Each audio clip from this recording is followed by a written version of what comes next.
Hi everyone. Together in the GCC is a regionally collaborative project that's just finishing up its second year of implementation. It's a project that definitely swims back and forth across the SAMR pool, hitting all levels of integration with tasks such as researching, blogging, screencasting, digitally communicating, gaming across countries, and finally collaborating to build a Google My Map. I wanted an authentic end product to keep the participants excited yet focused throughout the 3 phases of the project. The project's driving question is, which 10 cities, if linked by a train route, would provide the greatest benefit to the Gulf Cooperation Council and its 6 member countries? With the help of Twitter, Google+, the Coattail community, and emailing schools, I was able to recruit 10 4th grade teachers from 4 different GCC countries with close to 200 students. On to the project. Our goal in Phase 1 was to learn all about the Gulf Cooperation Council. Our research included the different currencies, the types of monarchies represented, and the benefits to being a GCC member. The students' real motivation behind learning facts about the GCC was that they were preparing to face off in a trivia game against another participating school.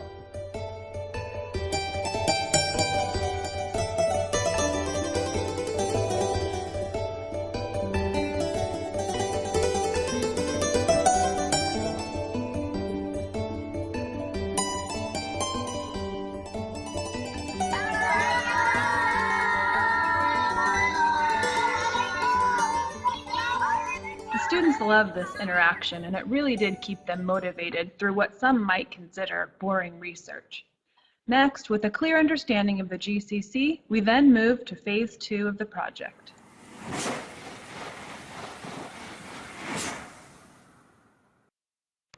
Keeping in mind our end product of a GCC train route with 10 stops, we first needed to learn about the many great cities within the GCC countries. Phase 2 is all about positive interdependence. Instead of all of us researching countless choices of great cities, groups of students were tasked to choose a city within their home or host country to research. Next, they created a slideshow that focused on the reasons why their city would make a good train stop. Finally, they shared their slideshows and screencasts on their class blog to get feedback and provide the research to their peers. Abu Dhabi. Bye.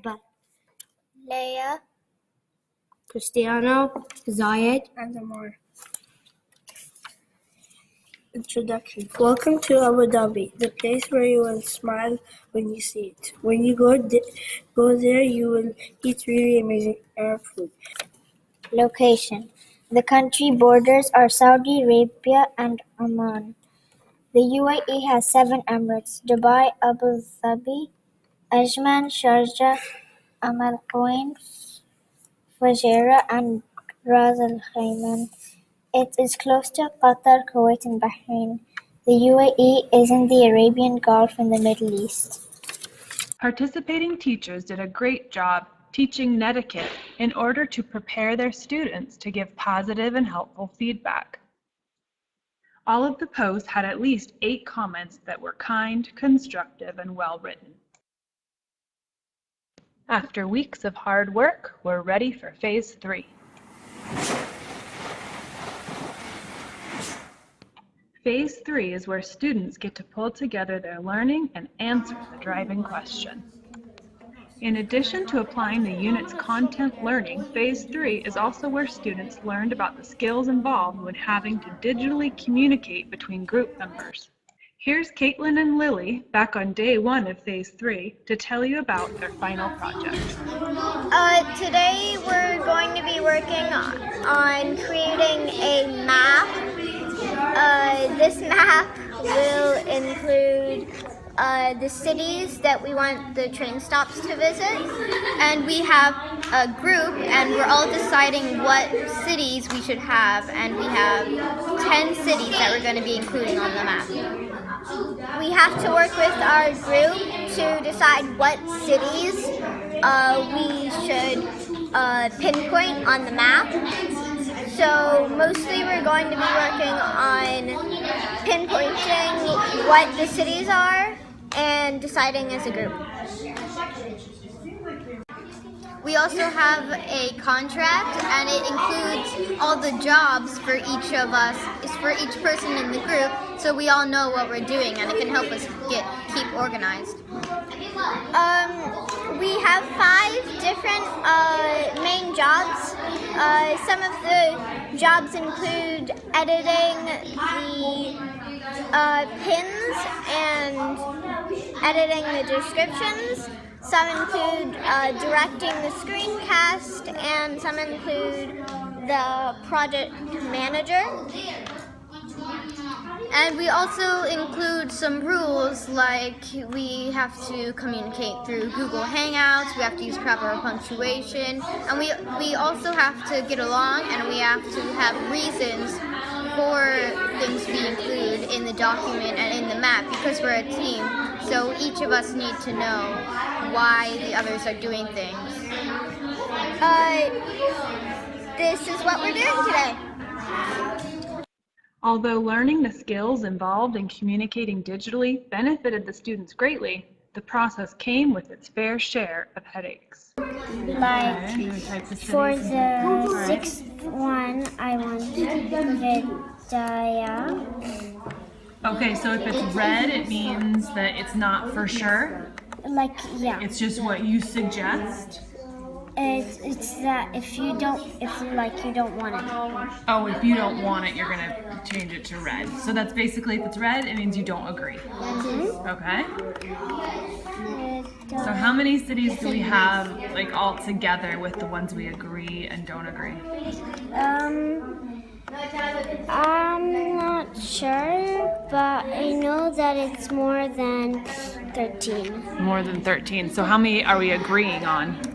So far we have 1, 2, 3, 4, 5, 6, 7 so far, and we just need to think of the reasons and what else type of cities we want. All right, so we've got 7 we agree on, and then we have 3 slots, but we have 6 cities that we all kind of want in there. Yeah. Am I understanding? Cool.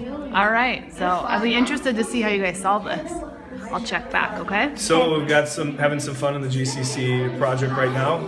I guess one of the great things about it is it's giving kids a chance to collaborate online and use their skills with technology in order to work together. The hard part about that is they're struggling at times to not speak to each other face to face.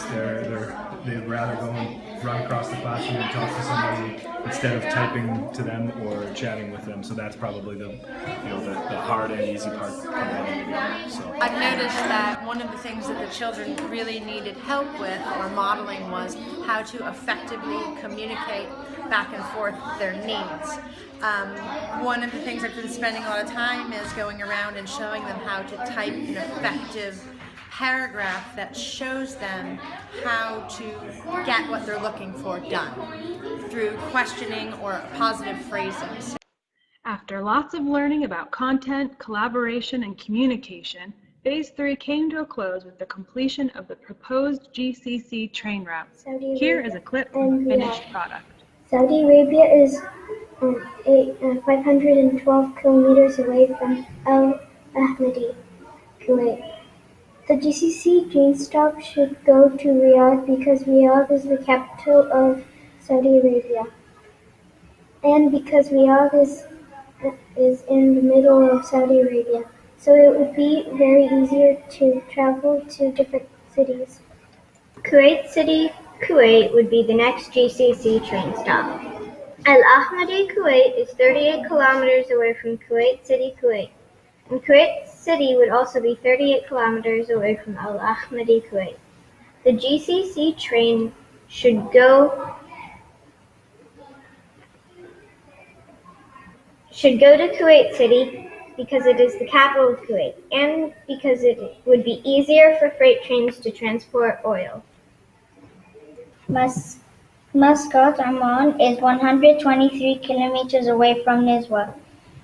Oman and Nizwa, the GCC train should go to Nizwa because it would help Oman's government gain more money, since more people would visit there, and because it is close to Muscat, so you'll be able to visit both Muscat and Nizwa in a short amount of time. Since this is the last stop, it will rotate back to Riyadh. Nizwa, Oman is 1,000 to 125 kilometers away from Riyadh, Saudi Arabia. We think these would be the perfect combination for travelers all over the world. We hope you enjoyed listening and learning about our future plans for the GCC train stops.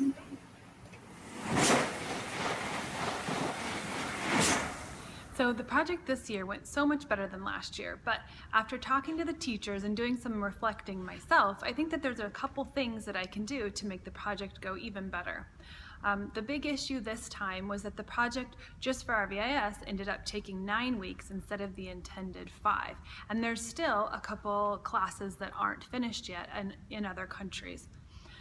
The first thing I'm going to do to try and fix this problem is to start early. I think that if I start now trying to recruit participants from the UAE and Kuwait, that would really cut down on the research time that it takes in Phase 2, because Bahrain students had to research Bahrain as well as the UAE and Kuwait in order to be ready for Phase 3.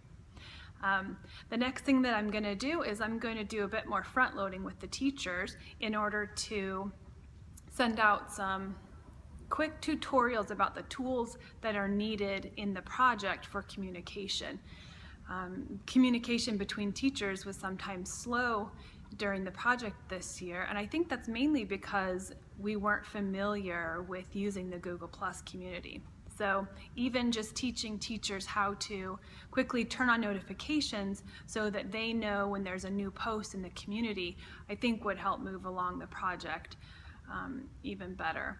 So the next thing I'm going to, well, that we have to make sure that we do, and this was brought up by a couple of the participating teachers, is that in Phase 2 it needs to be really clear to the kids that they have to be sure to include import and export and economy interests into their city choices.